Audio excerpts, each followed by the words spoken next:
Veamos ahora las secuencias didácticas. Para la planificación didáctica y la construcción de dispositivos para el aprendizaje, Terrenaud señala que una situación de aprendizaje se incluye en un dispositivo que lo hace posible y a veces en una secuencia didáctica en la cual cada situación es una etapa en una progresión.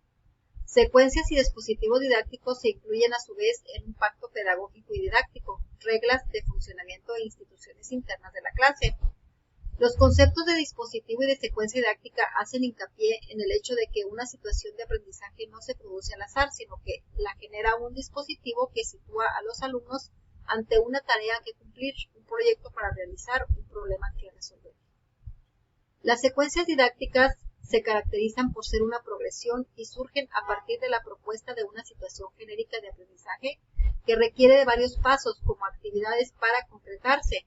Las situaciones didácticas son dispositivos que movilizan los conocimientos, habilidades y actitudes de los alumnos a través de un reto, un obstáculo o un problema a resolver y de la cual surgen una secuencia didáctica que organiza y ordena actividades que se realizarán para alcanzar los aprendizajes esperados. Entonces, una situación didáctica o una situación de aprendizaje movilizan conocimientos, habilidades y actitudes para enfrentar un reto, obstáculo o un problema a resolver y se desarrolla una secuencia didáctica. La pedagogía centrada en la problematización. Terrenaud afirma que en el 2007 una situación didáctica se puede diseñar cuando se identifican cuáles son los obstáculos que los alumnos tienen para apropiarse de un aprendizaje. Entonces, ¿qué es una situación didáctica?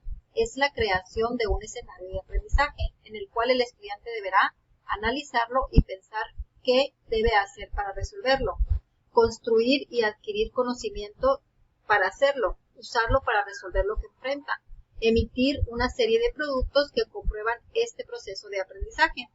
Dentro de las características y elementos de una situación didáctica, se caracteriza por ser interesante a los estudiantes. Debe despertar en ellos el deseo de resolver lo que se enfrentan, incluir un escenario claro pero complejo, en donde el sujeto que aprende necesariamente resuelve algo, es decir, debe contar con un conflicto cognitivo a resolver. Describir de antemano la serie de pasos que llevarán al sujeto a construir y adquirir el conocimiento, para luego usarlo y resolver.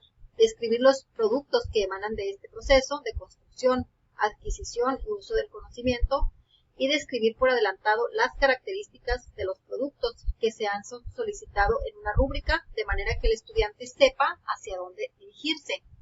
Entonces, debe contar con lo menos 3 momentos. La situación didáctica debe contar con el primer momento, que es el inicio, que es aquí se presenta la situación y el conflicto cognitivo. En el segundo momento está el desarrollo, en el que se construye y adquiere el conocimiento para usarlo en la resolución. Y finalmente está el cierre, en el que se demuestra que ha adquirido la competencia a resolver una situación. Es decir, una situación didáctica tiene 4 elementos fundamentales. Primero, nombre de la situación, que es la descripción del escenario, lo que nos lleva a establecer que existen diferentes tipos. No es lo mismo un proyecto que un caso o que un experimento. También debe de tener conflicto cognitivo a resolver, como una pregunta, reto, demanda, que genera que el estudiante se interese para resolver algo. Debe de tener una secuencia didáctica, es decir, la serie de actividades que articuladas entre sí resuelven el conflicto cognitivo de la situación, pero además desarrollan la competencia. Y por último, los productos para evaluar, es decir, las evidencias que se recopilan para identificar en qué medida se han logrado desarrollar las competencias. Los tipos de conflictos cognitivos. Entonces, el conflicto cognitivo es aquello que nos lleva a enfrentar la demanda, el cuestionamiento, el reto, el problema, pregunta, toma de decisión, el rumbo, acción o consigna, que nos llevará a tomar un curso determinado frente a la situación. No es una pregunta sobre el conocimiento, es más bien cómo se usa lo que sabemos para resolver lo que enfrentamos. Entonces, un conflicto puede ser una pregunta, un reto, una consigna, toma de decisión, la satisfacción de una necesidad, normas que hay que establecer, la curiosidad sobre lo que pasa, la frustración o rabia, un placer que hay que conservar, lucha contra la rutina, investigación del sentido que tiene algo, búsqueda de identidad, rendición de cuentas. Por lo tanto, el conflicto cognitivo no es una pregunta sobre lo que los estudiantes saben, no es una pregunta para indagar los conocimientos previos, es lo que tienen que resolver. La indagación inicial se hace sobre el uso que le dan a lo que saben para enfrentar la demanda y no como siempre se ha hecho sobre lo que saben.